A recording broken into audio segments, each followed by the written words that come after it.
Good morning, good afternoon, and a very good evening to you, the good and wonderful people of Tube, hopefully, feeling grand, and also your world. Welcome to another A&Q Wednesday, everybody. Before I get to question one today, I just need to say that if you want to submit a question for A&Q Wednesday, please go to the description box below. And there's an email link at the top. Email me there your questions. I will get to them. I've got quite a lot to get through, so if you submit a question now, it might take me a bit of time to get to it, but I will get to it. There's also links as well to my Patreon. If you like this channel, like the videos I do at this channel, please consider becoming a patron. It really, really helps me out. Other than that, there's links to my Bandcamp as well, where you can go and listen to music that I've done with me on my own and my band, and with Queenie as well. And me and John Joe as well. And there's also a link to my Teespring account, which has got like t-shirts and whatnot. Anyway, enough on that one. Anyway, people do, let's get to question one today. Okay, so question one today is... as a beginner, I have learned the pentatonic scales, all 5 boxes, minor and major scale, all 7 boxes. Which scale do you use most often? And what scale did you use in the video with the Black Vintage SG? So I just use pentatonics as far as I know. I mean, I've done a video on what musical theory I know and what I don't know. I used to understand a lot more musical theory than I do now. It's because I've chosen to not pay attention to it. Because it got to a point for me where it was just becoming... not a hindrance, but it was kind of like... it was... swaying my ability to turn off, and just whatever comes out comes out. Today's intro jam is a good example of that, PeelTube. I don't really remember anything of it. It's quite disjointed, but then that's kind of like, it is what it's supposed to be. You know, music wanted a specific, I can't say that word, specific thing today, and that's what it wanted, and that's what it is. You know, I did actually, the end of today's intro jam, I was thinking, should I go back and redo that? And it's like, well, no, because then you're not, you know, then it's a bit more contrived. You're not capturing that moment in time. It's why I like to do single takes on intro jams, and in general, really. I don't really like to do multiple takes. It feels like it starts to kind of like, it can start to drag a little bit, and it doesn't feel as natural after a while. You know, because you start kind of like leaning towards the same kind of thing because you've done it before. So I like very minimal takes on anything, especially if it's to do with playing. You know, it's why when I demo a guitar, I just press record and play for however long music wants me to play, and it'll tell me when to stop. You know, I just have total faith and trust in music that it knows better than I do. It always will know better than I will. So I have total faith in it to go, right, that's enough, Dave. Or no, you got to keep going. You got to keep going. Anyway, scales, tangent over. I'm just pentatonic kind of guy. I'm not really kind of like crazy in mode. I mean, I don't know if I even use modes. I'm pretty sure I kind of do, kind of. But I just choose not to really pay attention to that stuff anymore because it's just not where I am as a musician anymore. I've been there, you know what I mean? When I first started out playing guitar for like the first, well, up until 2007, so 2002, 3, 4, 5, 6, 7. So for the first 5 years, I was obsessed with musical theory. I had to know everything, you know, modes, scales, why they worked, note choices, all that kind of thing. And technique, I was obsessed with my technique. You know, it had to be good. And in all fairness, that stood me in really good stead, to be perfectly honest with you, for being able to like turn off, because I know I'm capable of doing things, you know, not only technically, but kind of from a theory side, that's just kind of like subconscious now. You know, I'm able to just kind of turn off to it. It'll, you know, music take control and just do what it needs to do with me because it knows I can do it. Within reason, obviously. I can't, you know, do certain styles. But again, you know, you have to make these choices. You know, I don't think anybody can play everything to a great standard. You know, you can play it to a really, really good standard, but you can't play everything. You know, there's not many guitarists in the world who can actually cover all bases, or styles, should I say. And, like, you know, be convincing in all of them. In my opinion, for whatever that's worth. Anyway, but scale-wise for me, I've just stuck to the pentatonics, and again, I do have a video called "Unlocking the Neck," in which I explain of how I see the guitar neck. When I was starting out playing guitar, because I never had a guitar teacher, never have. I sat down and figured the guitar out myself, and because of that, I learned in a certain way. I learned the way it worked for me. I learned my way, if you will. And I see the guitar neck in a certain way. And this video, Unlocking the Neck, is how I see it. You know, I don't see the chords, I see the shapes and the patterns and go this and the other. And I know what notes work and I know what notes don't work. And as a result of doing that for years and years and years and years, it's just unconscious thought now. I don't think, you know, it's just go with it. You know, I'll get a backing track that I've created to go, right, okay, that's, you know, it is what it is. That's the backing track that music wants today. Today's intro jam, I have no idea where it came from, but it literally, I came up here, found a drum pattern I liked, or music I liked. It just felt right. And just started playing, and today's intro jam is that, you know, and that's the way I like it to be. You know, I don't like to overthink things or anything like that. I just want to play. I want to let music take control and just escape for however long it'll take me for. So anyway, but yeah, I'm mainly just pentatonics. You know, I don't really step outside the 5 position of the pentatonic scale, but I do have extra notes. I have added notes that I use.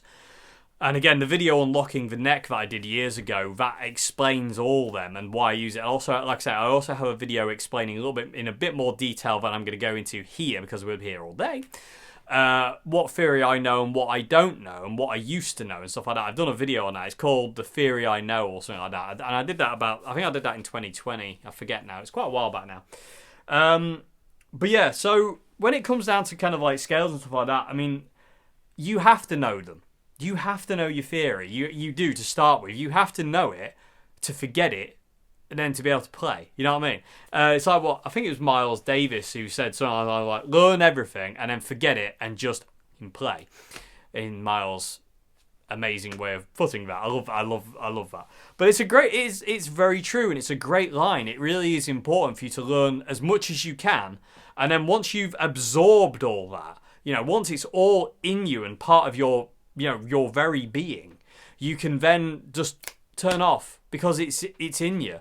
You know, music will then come along and just go, well, you're a good marionette for me. I can channel through you, and then, you know, music takes the strings of you and makes you play the strings on the guitar. You know, it's that's the way I see it anyway. In my way, in my world, that's the way I see it. I don't feel like I'm in control of what I do anymore, and I like that more, which is really strange considering like I'm a bit of a control freak in certain respects because of my mental health conditions and stuff like that.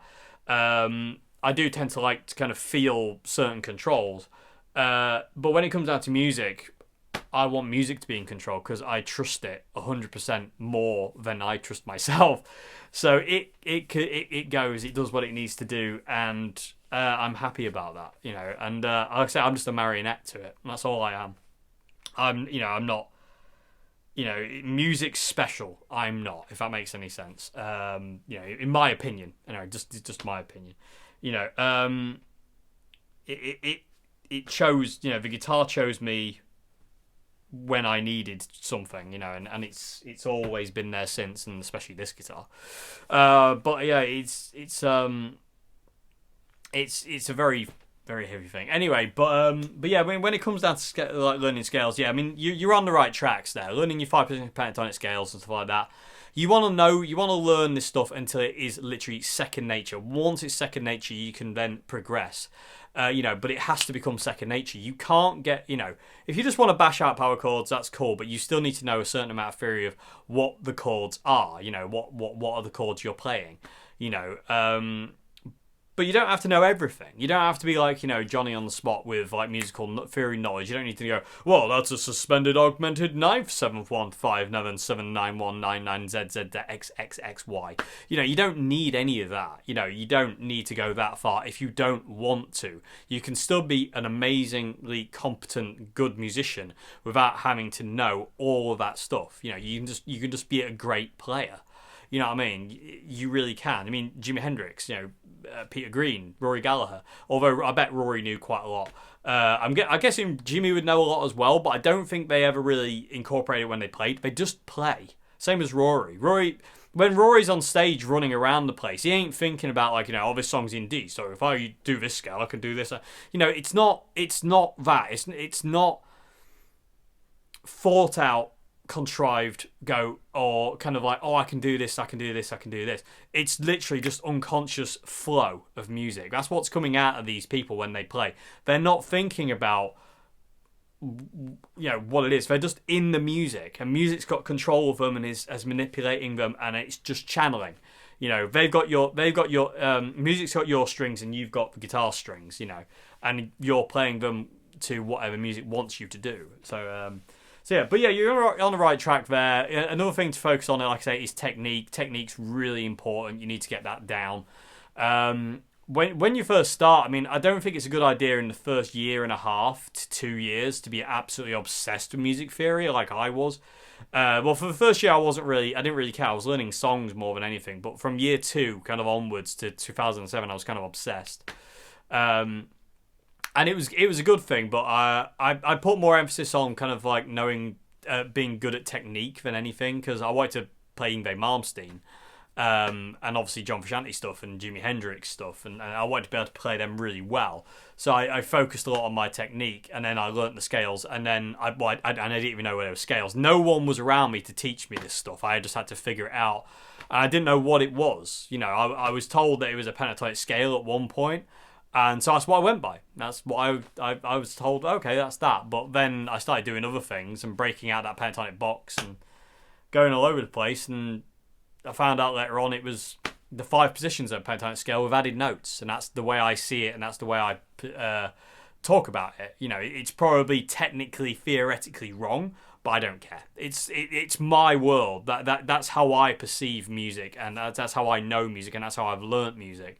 And it works for me. It might not work for everybody out there. Everyone's got their own ways of learning, and we all have to take that in consideration when we are learning an instrument, whether it be guitar, bass, drums, trumpet, clarinet, whatever, violin. You have to consider yourself and be aware of yourself and how you learn, not how other people learn or how other people want you to learn. You have to be aware of how you learn. When it comes, like I always say this, people tubers, but when it comes down to anything musical, it's really important to look at in yourself and find out what you want, not necessarily what anybody else wants for you. It's about what you want, and in that way it's better for you. But But yeah, well, in that Black Vintage SG video, I'm just using Pentatonics, as far as I know. I mean, I'm probably using other things as well. But like I say, I do have a video called Unlocking the Neck and the Music Theory I Know. Those two videos I go into a bit more detail than I can here because I'm going to have to move on. Otherwise, we'll be here all day talking about this. And I've got 3 more questions to do, and they're probably going to tangent as well. So, hope that made some kind of sense. I already feel that was a rubbish answer, and Mr. Theory's kind of going, "You're rubbish, Dave. You don't know what you're doing." Ow. Anyway, I need some John Frusciante and Jimi Hendrix tears now. Oh, that's better. Okay, so yeah. Anyway, I hope I made some kind of sense. I'm always I'm always afraid of saying the wrong thing. Who isn't? Anyway, many people you've met, Dave. Oh, yes. Anyway, I'm moving along. Okay, moving on to question 2 now, because Dave's slowly losing his mind and confidence to do this. So, okay, so question 2 now. God, I really feel question 1 was not good enough. I'm terrified. I'm terrified now. Breathe. Okay, question 2. Okay, so question 2 has 5 little questions in it. So let's go. So question 2, part A, is what is your musical history? Where to start? But when I was younger, I listened to my dad. My dad's music more than I listened to anything else. I didn't really like my mum's music. I've got to say, I didn't enjoy pop music. But my dad listened to punk and Irish traditional music and the bands like the Pogues and Cajun music and stuff like that. I grew up listening to that kind of stuff. I didn't grow up listening to kind of like weird enough of music I love playing. I didn't grow up listening to like bands like Jimi Hendrix or Pink Floyd or the Chili Peppers or anything like that. Like I said, I grew up listening to the Sex Pistols or the Undertones or the Clash. I really wanted to be Joe Strummer when I was younger because I thought he was just the coolest human being alive. But I grew up listening to them, and obviously, that was that thing. But then, and then, like in the 90s, I started listening to Oasis and Nirvana, and those two bands were kind of like my main kind of like listening, my musical life, if you will, earlier on. And then things went wrong at secondary school, and depression, or the fun stuff I've spoken about before, people too, but I won't bore you with. All that hit, and music went out of my life, as did everything. I no longer cared for anything at that point. The only thing I cared for about 3 to nearly 4, well, maybe about 4 years, was wanting to not exist. That's the only thing I cared about. I just wanted to just not be. Because not being would make it easier, because then I wouldn't have to feel the sadness I was feeling and the depression and the anxiety and the panic and the fear and all of the horrible stuff that was coming along at me at that point in time. I wouldn't have had to feel that. So for like those 3-4 years, maybe even verging on 5 years, I didn't listen to music. I didn't have a CD player. I didn't care about anything. I was absorbed in darkness, if you will. I know it sounds a bit kind of like cliche and over dramatized, that line, but it really is true. And I was just like not really interested. And then when I was 15, I heard my sister and my dad playing this Cajun tune, Jolie Blanc, and my world flipped. And then a year later, I got my first guitar when I was 16. And the rest, as they say, is history.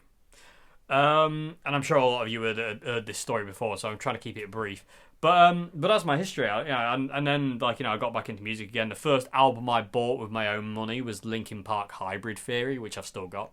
I still love that album, actually. It's a great album. And I just kind of went from there. And again, I just love guitar and music, and it gives me my purpose to be.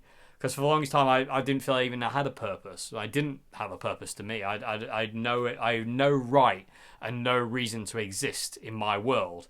And to this day, I still carry that feeling. I still don't feel like I actually deserve life. But that's me. That's I'm a product of what I've been through.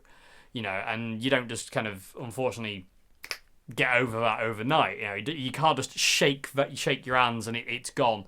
So unfortunately, I still harbour those negative feelings, and it affects me way more than I'd like it to. But you know, it is what it is. You know, I accept it's part of me, and that's all there is to it. I can't really do much about it. You know, it is what it is. But music is my escape. Music is my vent, my ability to kind of like, you know, escape that dark, horrible place, and that's it really. You know, so for whatever that's worth, that's kind of like my history in music. So what age did you start? Yeah, so like I said, I started messing around with the guitar when I was 15, but I didn't really do it very often. I was kind of messing around, plonking around, wasn't really learning anything to a great level. And I only had my sister's nylon string acoustic guitar at the time, so it wasn't exactly ideal for learning. But when I was 16, on my 16th birthday, my dad took me to get my first electric guitar, my Washburn Maverick series, which I've still got. And the world then changed, and all of a sudden I just didn't care about anything. I just wanted to play music and guitar for the rest of my life. I was like, literally, this is what I'm here to do, and I still feel that today. That feeling has never dwindled, dulled, or whatever. The way I felt when I was 15 and first heard the guitar and played Smoke on the Water first time, and when I got my first electric guitar when I was 16, the way I felt then is still how I feel now. I get giddy about these things. You know, I love guitars, I love amps, I love pedals, I love sound, I love music, you know, and I still get so you know, because a lot of people criticize me for saying, oh, there isn't a bad guitar out there for me. No, there isn't. There's not many guitars I've played that I would consider bad, because I am in love with the guitar. You know what I mean? And in all fairness, it takes a lot for me to dislike a guitar. You know, there are guitars I don't particularly like, but it takes a lot for me to do that. And I have played guitars that I hate. I have. A Coronado from the 1960s, to be precise. I demoed it when I was at Alt Art. It was just an absolute plank. Anyway, rubbish guitar. Absolutely terrible. There's no redeeming feature in that thing whatsoever. But anyway, no, people do criticise me a lot for that. But it's like, well, yeah, but you know, in my world, if you love something, you're supposed to be passionate about it. You're supposed to love it. You know what I mean? It's very hard. I mean, if it's got 6 strings on it, I'm guaranteed to probably love it, depending. You know, there are very few factors that make me not love guitars. You know, I love the things. I love looking at them. I don't even have to play these things. I can just look at guitars and just be happy. I can look at guitar amplifiers and be happy. You know, this Fender stack here with the Deluxe and the Super Reverb down there, that makes me so happy. And then obviously behind me here we got the Marshall MG, my Magic Cab, and the CR120, and it's just like that's enough to make me happy. But then being able to turn them on and actually play for them and make noise and make music with them is just like another thing altogether. It's heaven, absolute heaven. I love it to bits. So anyway, next part of question 2, part C, was did you do grades? No, I never did grades. I never had any formal guitar teachers training or anything like that. I've never done any of that. You know, the first time I was really told what I was doing was when I went to London in 2007 to the Institute of Contemporary Music, the ICMP. And even then I was told what I was doing was wrong, but it never felt wrong to me, so I stuck doing what I was doing because that works for me, didn't work for them. There was one tutor at the ICMP who had a go at me for playing with my thumb over all the time. He said it was really bad. And I'm like, really? Anyway, maybe it was for him, but it isn't for me. You know, I don't like playing with my thumb behind. It feels really limiting, and I don't like the way it feels. But again, this is that thing I spoke about just a bit ago, Pikachu. Was like, you know, you've got to think about you. You are paramount in this. You know, they're not learning guitar for you. You are learning it for you. You know, so why are you listening to other people? You know, you do what you want. You know, learn the way you want to learn what you want to learn, play what you want to play, be who you are. You know, it's really important to be yourself. Anyway, but no, I never did grades. Did you take a full-time course? Well, kind of. I mean, yeah, I went to college. I went to Grimsby College for 3 years, and then I went to London, like I say, the ICMP for about a year, but I had a breakdown. So that was kind of cut short. I didn't quite make it a year before I had to move home and just kind of like, you know, try and construct my brain, so to say. But when I was in Grimsby, I didn't really learn a great deal. All the stuff I was learning, I was teaching myself. It wasn't really one of those courses where it's kind of like an intensive kind of like course. It wasn't like it was at the ICMP. It was just more of a fun thing to kind of get you playing, and it was wicked. And also I was doing another course before that as well.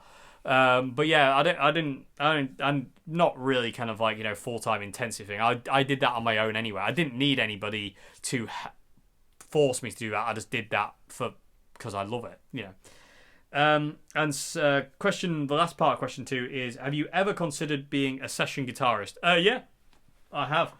I tried, but because I'm dyslexic and can't read sheet music, you don't get much work.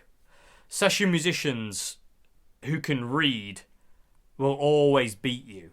If I went for like a session and there was like a choice between me, who can't read sheet music, and a guitarist who can read sheet music, they're going to pick them. And also the way I look isn't aesthetically pleasing for session work either. I'm not exactly Mr. Universe. I'm very far from it. I'm just Dave. So there's a lot of factors there. It's just not as simple as being a great, you become a great guitarist and then all of a sudden, the world's your oyster. It isn't that way at all, especially not in these days either. It's literally no way, mate. Competition's rife, and there's always somebody who knows somebody. And they're always going to get further than you are because they know somebody. And it sounds stupid, but that is the way it works. You need to know somebody who's I don't know, got money, and then it can buy you onto a Joe Bonamassa gig or a tour, or buy onto a tour here and there, or a gig here and there.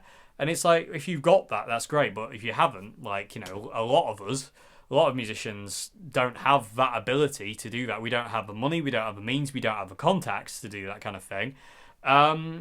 It doesn't work that way. It's not simple. It's really not simple. It's not a case of just being great, musicians. I watched a Rick Beato video the other day, which was, if Jimi Hendrix was around now, he wouldn't be famous. Of course he wouldn't. No one would care. He would just fade into the background. A man who single-handedly changed the world of electric guitar forever. He would not have a chance now. Kurt Cobain would not have a chance now. Chuck Berry would not have a chance now. Robert Johnson, Skip James, Son House, Peter Green, Rory Gallagher. The list goes on and on and on. They wouldn't have a look in now. They would not have a chance in hell. They really wouldn't. A lot of these bands from, the 60s and 70s, even 80s and 90s, they just really wouldn't have a look in. You just wouldn't, because the music world has changed so much and changed for the worse so much that there's just no way. It's an exclusive club, and if you don't know anybody who's in that club to get you in, then forget it. And then I suppose you could argue the point of why do it then. It's because music. I love music, and we love music. That's why we do it. We're not trying to be famous. We're not trying to be megastars. That's usually a bad thing for creative people. Look at Kurt Cobain. Great example of that. And again, that's not just in music. There's artists.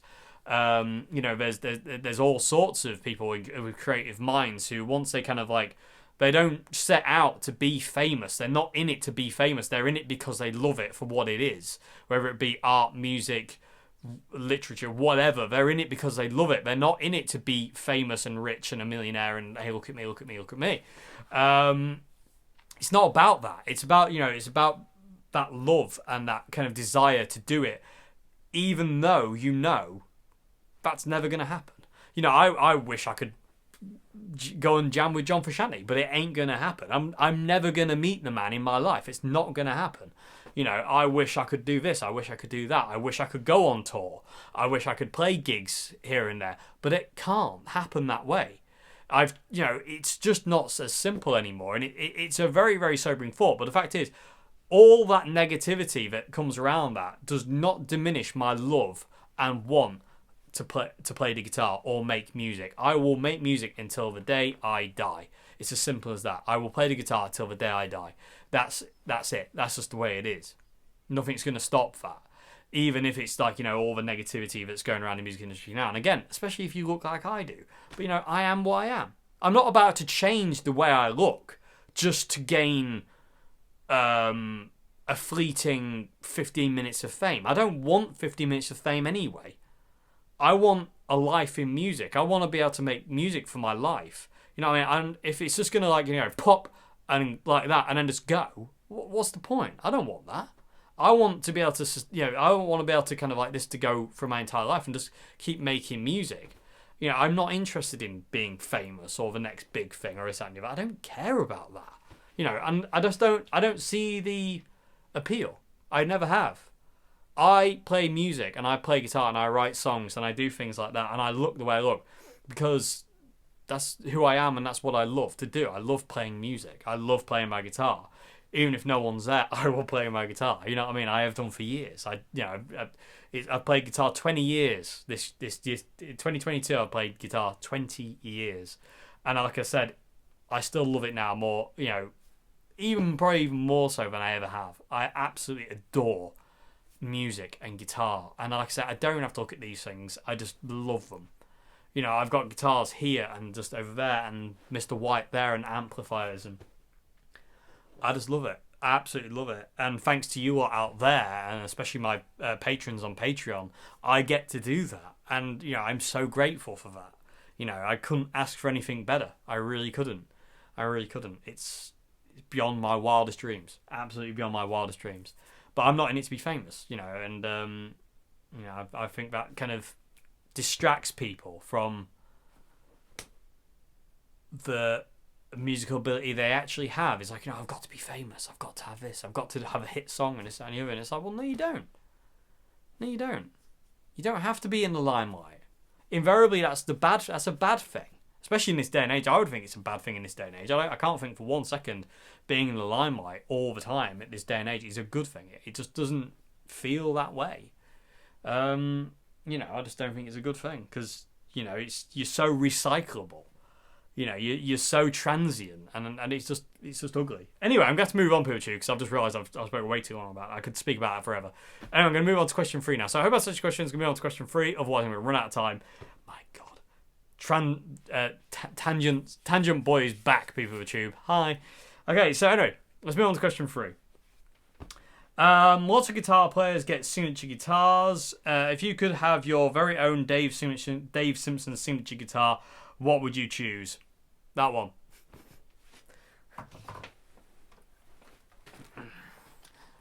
There isn't much more I want other than this. This is my, like I say, if you've been around this channel long enough, you'll know this guitar.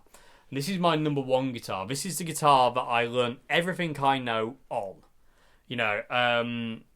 All the scale stuff I was talking about earlier on, all the songs I've learned, all the songs I've written, pretty much have been on this guitar, and when it comes down to signature guitars, I'm not really interested in that either. I'm not in it to.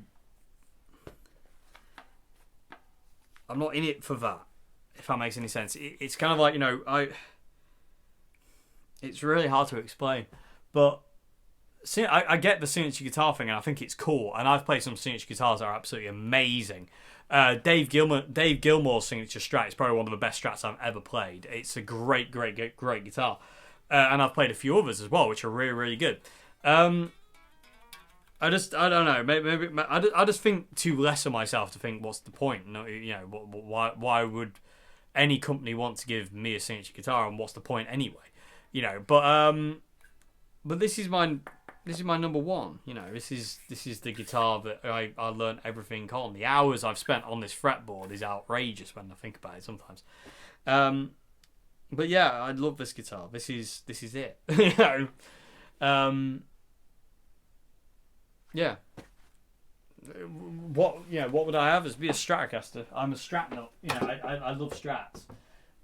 Although actually, I do have a an idea in my head, but I can't tell you about that just in case it ever happens, and I've got to keep that secret. I do apologise to people too. I don't like to keep things from you normally, but this one I have to keep a secret just because it might happen one day, and I'd like it to be a surprise, if that makes any sense. But yeah, I mean, what would I choose? I mean, I don't know. It's just Stratocaster, you know. Oh, sorry, I do apologise.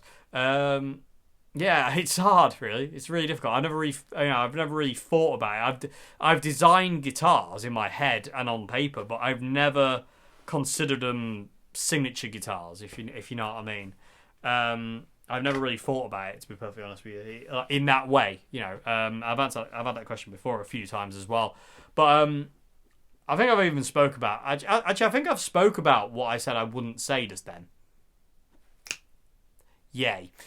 He's clever. But I have spoke about this kind of weird Strat Les Paul hybrid. I'll just go that far and we'll leave it there. But no, I mean, I don't really think of, like, you know, in signature guitar or anything like that, signature pedals or signature amps or anything like that. I don't really think of it. Again, I don't think in that way. I play what I love to play, which is, you know, invariably Stratocasters. Because I just love them, you know. They're just so perfect. They feel like they were made for me. How nonsensy and cliche that sounds, but every time I pick up a Stratocaster, it's just like, you know, wow. You have to go a long way for me to dislike a Strat. Yeah, let's put it that way. Anyway, it's hard to say. It's really hard to say. Okay, it's very difficult to say. Anyway, I'm gonna move on to final question today, people. To question 4. Question 4 today is, my question is, will you please consider teaching guitar 1-to-1? Skype lessons, then. I have considered it. I don't have the time. In all honesty, Poochoo, at this point in time, I haven't stopped. I haven't had a day off in years. I don't stop. I don't really have a great deal of free time, if that makes any sense. And the free time I do have, I spend it just resting or playing guitar, and I have to do that for me, you know, to keep my head straight. The rest of the time, I'm doing videos or I'm doing something somewhere for something. I don't really have the time to do Skype lessons at this point in time, but if I ever do get time to do it, I will do it. It's just having the time to do so, and at this point, I just don't have that. You know, and again, what little free time I do have, I have to dedicate that to kind of keeping myself level and not burnt out and not exhausted. I have to be very, very careful with the balance, you know, because if it goes off balance, then I'm in trouble, basically. So, but yeah, I mean, I will hopefully do it again at some point. I haven't done it in years, actually. I don't remember the last time I did one-on-one teaching, but, like, you know, through Skype and stuff like that. But I did do it for a long time. But maybe you know, maybe in the future. I'm not going to say no, I'm never going to do it again, because I probably will. It's just having the time to do so. And again, it's just not viable right now, unfortunately, for me to do it, because again, I just don't have the time. And if I did do it now, I'd just burn myself out, and one would suffer. You know, people who I'd be teaching would suffer. The videos, you know, YouTube would suffer. All the other things, my band, they would suffer, because I wouldn't be able to actually do anything, because I'd be so tired. You know, like I say, I'm basically just gunning it. Basically, I don't really take days off because I love what I do. So, so I always kind of, like, you know, it wasn't until basically the end of last year, middle of last year, I stopped myself filming at weekends, because I would film every day, you know, and I would film every day, and then I would get ill, and I'd keep filming, and I'd get ill, and I'd keep filming, and I'd get ill, and I got to a point where I was like, I'm going to have to stop at least over the weekend. So the weekend is kind of like, you know, my time, so to say, if you will, where I'd need that away, because I work, you know, there's 5 days straight of filming, and invariably I end up filming on weekends anyway, because I just love it too much. But I film a lot. I do a lot with this, that, and the other, and it's hard to have the time to just, you know, to do that. But, you know, I'm not going to say never again, so, because it'll probably happen at some point. But yeah, I will consider it. It's always at the back of my mind anyway, so yeah, it's always there. But yeah, that might be a thing for the future. Anyway, So yeah, anyway, PeopleTube, there you go. That's another ANQ Wednesday. Thank you very, very, very, very much for watching. Thank you for all supporting this channel. Thanks to my patrons on Patreon. You are awesome, and I couldn't do this without you. Thank you so much indeed. It really means the world to me that you guys support me. Because YouTube definitely ain't. It's not supporting many of your channels anymore. I don't know if anybody else has noticed that, but they just seem to be like, oh, we're done with you now. We want the new fresh content of 30 seconds. Anyway, thank you very much indeed, people of the tube. I really, really appreciate it. I really, really do appreciate it. There isn't words. There isn't words. Anyway, thank you very much indeed. Have a great morning, afternoon, good evening. I'll see you again very soon for another video. And goodbye now. Thank you much indeed.